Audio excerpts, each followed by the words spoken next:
And is this going to be it? Are we going to see the hand get extended? This is it. Counterspell number 2 for Autumn Burchett.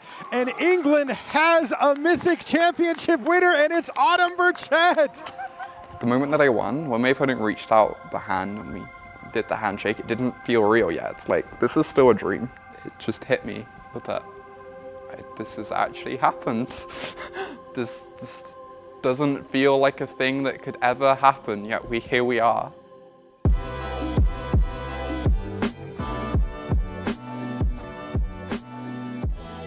It was really reassuring entering the tournament, knowing that I was so comfortable with mono blue. Just think the games are really dynamic and interesting. The ability to recognize when you should just be patient, when you should just hold back and not take risks. I actually felt really happy about draft as far as the weekend went. I did a lot of practice of the draft format running up to the tournament. I played maybe, 60 or so drafts online. So I exited the draft with a Frio. I'm obviously feeling pretty comfortable from the perspective of I'm playing a deck I love, that I know really well, but I'm also feeling like, I'm at a Mythic Championship against the best players in the world, anything could happen. Ending day 1 at 7-1 was incredibly exciting.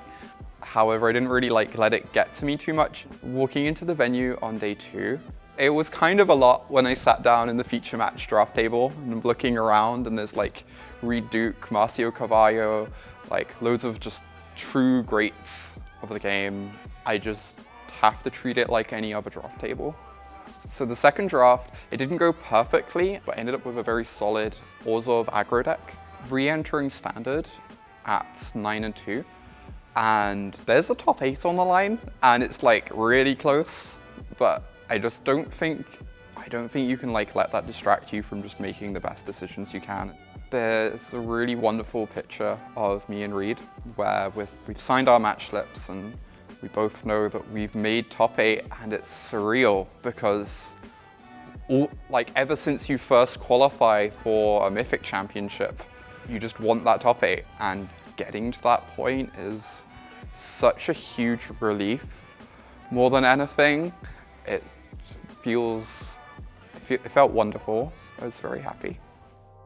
So coming into the top 8 on Sunday morning, it was kind of intense, and all I can do is play the best Magic I can.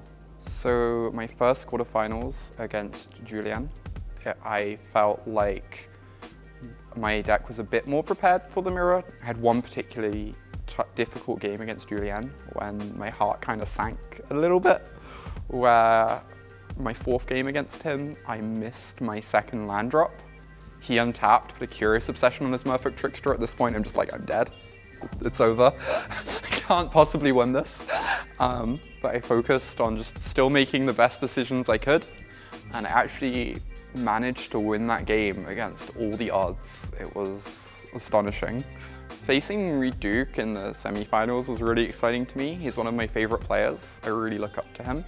The latter 2 games, there was one that was really, really enjoyable where he got me down to 1, and weaving my way back from that and trying to kill him before he can get in that final point of damage was so tense. It was one of the funnest games I played all tournament. Entering the finals against Esper Control, and it actually went to the point where 3 games in, I'm 1-2 in the match. I need to win both these post-sideboard games in a matchup where I'm not happy about how things are post-sideboard. And it was the 1 point all tournament where I actually got nervous. The last 2 games were 2 of the toughest games I played all tournament. Deciding which counterspells to use in key spots. What do I think is the follow-up? What do I think my opponent's trying to set up as his later plays this game? And then a couple turns from the end, I'm at this point where he's casting a Thief of Sanity, and I'm just I can counter that, but I just don't think it does anything against my hand anymore. And it started to settle in that I'm actually gonna win this. I can't think of any combination of cards that beat me over the next 2 turns, and it was surreal.